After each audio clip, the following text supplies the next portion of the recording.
Hello students, today we will see some conditional statements and the iteration statements. In conditional statements, first we will see the if statement. If statement is basically a two-way decision statement. This is used when we must choose between the two alternatives. Three forms of if statements are available. The first one is the simple if statement, second is if else statement, and third one is if else statement.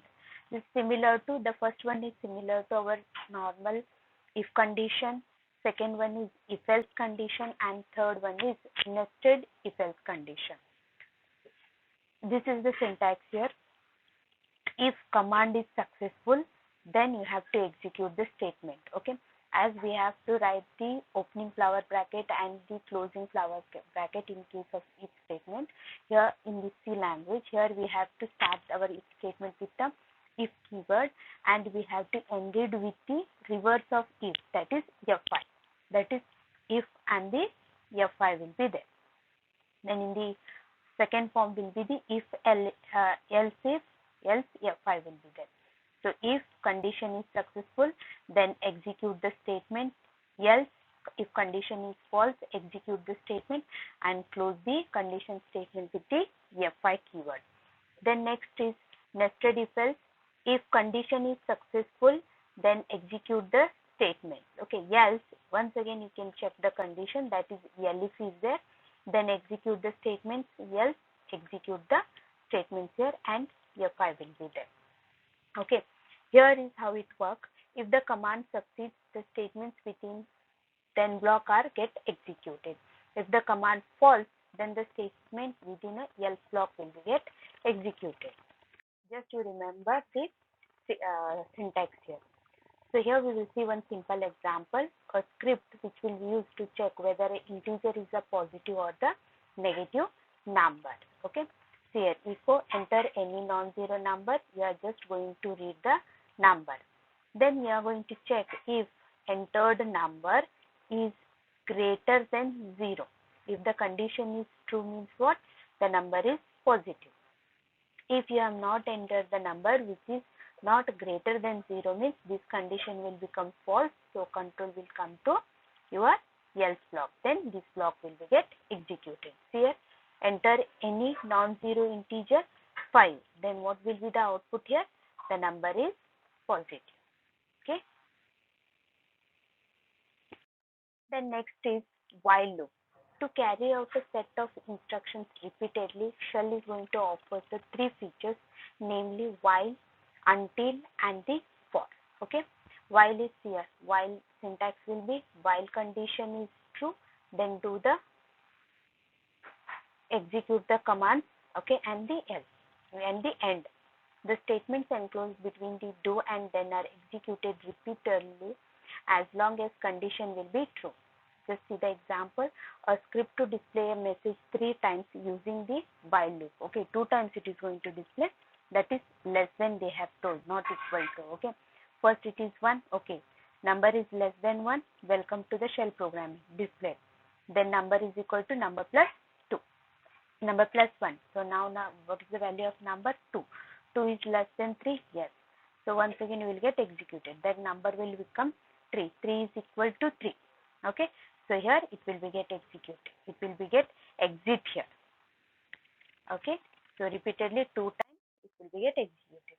For statement. For loop can be used to iterate over all the items or the strings within a list. Just see the syntax here. For variable in a list, then do statements and the done element. Here the list it is consist of set of integer. Here it is going to contain the range of numbers, items or the strings. Each item of the list is picked up and assigned to the variable. As this list is going to contain a range or the value, each item or the element will be picked up and that will be assigned to the variable. Okay, the iteration continues until all items are picked from the array. Okay, example here, a script to display elements of an array, #bin print. Here are the numbers in the list See, for variable in the list 10, 20, 30, 40, 50, 60, do what? Echo, just you have to display the variables. Here are the number in the list. See, first time this print statement will be get executed, that is here. Okay, variable var in the list. So first time the 10 will be initialized to var, then echo var, then 10 will be displayed. It will be get incremented. Now var is going to contain the 20 will be displayed here. Then 30 will be displayed here. Then it will be assigned to 40 will be displayed. Then 50, then 60, till all the elements are finished or picked from the array. This loop will be get iterated. Then we'll see some possible sources of the list. The first one is list from the variable. From the variables you can access the values. From the command substitution you can access the values. From the wildcards and from the positional parameters. First we will see the list from the variables. Okay, even from the variable you are able to access the values and that will be assigned to the variable in this for loop. You see the example here. I have the three variables. X is equal to dream, Y is equal to believe, and Z is equal to achieve. For variable in the $x, $y, and the $s, X, Y, Z are my variables. Okay, so here it is going to contain that range of the variables. Then do echo dollar of variable. Okay, just see the output. Initially what happened? The value of X will be assigned to variable, that will be displayed. So dream. Then second time Billy will be assigned, that will be displayed. And third Achi will be assigned and that will displayed. This is how you are going to access the variables in the list in the for loop. Second is list from the command substitution. Okay, here even it is possible for the user to execute the command in the list place in the for loop. Okay, command substitution can be used for creating a list. Useful when the list is larger. Example, see, for var in the date, here what you have done, you have just executed the date command, and we know that if you are going to execute the date, so just it is going to display the current date. Okay, even it is consist of the list, right? See, first value, second, third, fourth, fifth, and the sixth value. Okay, though first this Monday will be assigned to variable and that will be displayed. Then November will be assigned, that will be displayed. Then fourth will be assigned, then time will be assigned, then ISP, and then the 2000. When it will be executed, this date will be replaced with this value. Okay, this is the output, and from that output the variable will be assigned one by one and it will be get displayed.